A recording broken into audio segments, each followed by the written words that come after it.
Bonjour les amis, bienvenue sur la chaîne Physique, Chimie, Technologie. Moi, je suis M. Asseman. J'aide les élèves avec des sites de renforcement dans les classes de seconde, première, terminale. Donc, pour les amener à mieux maîtriser donc, les sciences physiques à partir des exercices de renforcement. Ce matin, je vais vous présenter comment déterminer la forme brute d'un hydrocarbure à partir de la combustion complète en classe de première. Mais avant qu'on ne démarre, je dis d'abord un grand merci à tous mes abonnés. À ceux qui ne sont pas encore abonnés, merci également à vous. Abonnez-vous à ma chaîne pour ne pas rater donc mes vidéos. Merci. Sans plus tarder, nous allons donc démarrer. La première question dit définir hydrocarbure et donner sa formule générale. Numéro 2. On place dans un idiomètre 5 cm3 d'un hydrocarbure gazeux et 180 cm3 d'air. Après passage de l'étincelle et retour aux conditions initiales, il reste 167,5 cm3 d'un mélange gazeux, dont 20 cm3 sont absorbés par la potasse et 3,5 cm3 par le phosphore. 2.1. Écrire l'équation de la combustion de cet hydrocarbure. 2.2. Quelle est la forme brute de cet hydrocarbure? À la première question, on dit de définir hydrocarbure. Donc, on ne va pas écrire ça, mais on va définir. Hydrocarbure, c'est quoi? On va dire un hydrocarbure est un composé formé uniquement d'atomes de carbone et d'atomes d'hydrogène. C'est ça. Ou bien on peut dire c'est un corps formé uniquement d'atomes de carbone et d'atomes d'hydrogène. Maintenant, à la même question, on nous dit de donner la formule générale. Donc, on va dire sa formule générale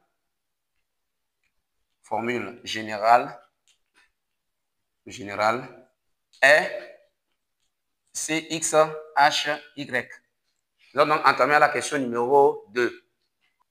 À la question numéro 2, on place dans un idiomètre 5 cm3 d'un hydrocarbure gazeux et 180 cm3 d'air. Après passage de l'étincelle et retour aux conditions initiales, il reste 167,5 cm3 d'un mélange gazeux dont 20 cm3 sont absorbés par la potasse et 3,5 cm3 par le phosphore. 2.1. Écrit l'équation de la combustion de cet hydrocarbure. 2.2. Quelle est la forme brute de cet hydrocarbure? OK. Donc, nous allons expliquer les données que nous avons ici. On nous a donné 5 cm3 de l'hydrocarbure. Volume d'air, 180. Maintenant, on nous dit, après la combustion, il reste ici. Maintenant, dans les 167,5 cm3, il y a une partie, 20 cm3 ont été absorbés par la potasse. Donc, c'est le volume de CO2, ça. La potasse absorbe le CO2. Donc, les 20 cm3 correspondent donc au volume de CO2.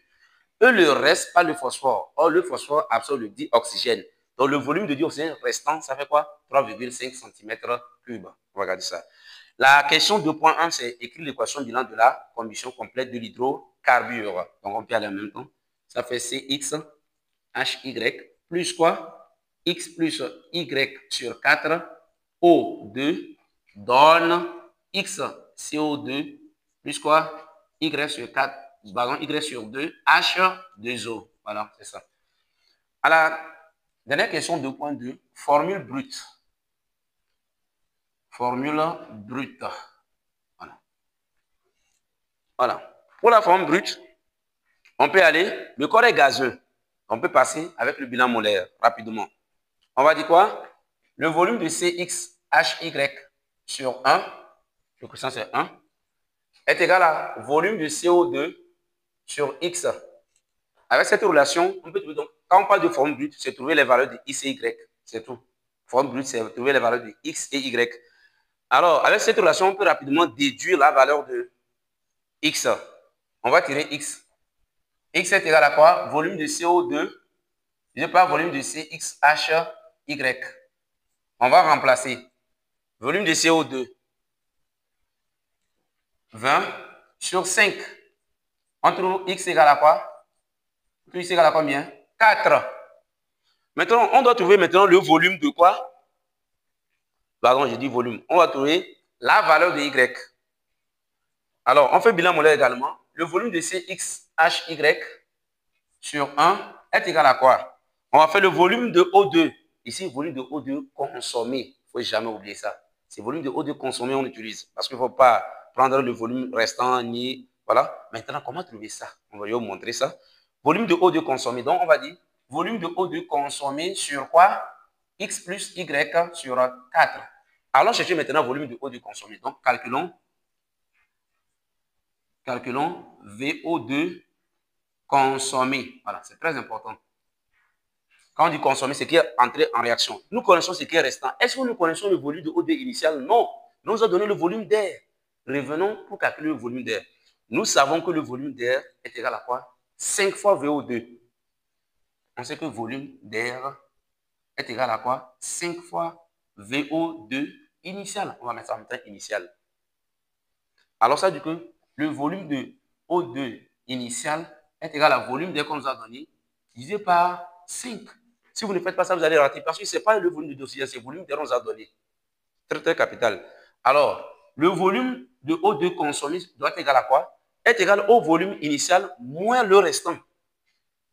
Voilà, donc on va dire volume de O2 initial moins le volume de O2 restant. C'est-à-dire volume d'air sur 5 moins volume de O2 restant. On peut calculer. Volume de O2 consommé, ça fait 181 sur 5 moins quoi? 3,5. On trouve 32,5 cm3. Voilà. Avec ce volume trouvé maintenant, on peut déduire la valeur de Y sans souci en revenant donc avec notre relation précédente. Alors, tirons donc le dénominateur. On tire tout ça, la personne c'est Y qu'on veut. X plus Y sur 4, donc, est égal à quoi? Volume de O2 consommé sur VCXHY. On va les pas à pas. On va tirer d'abord Y sur 4.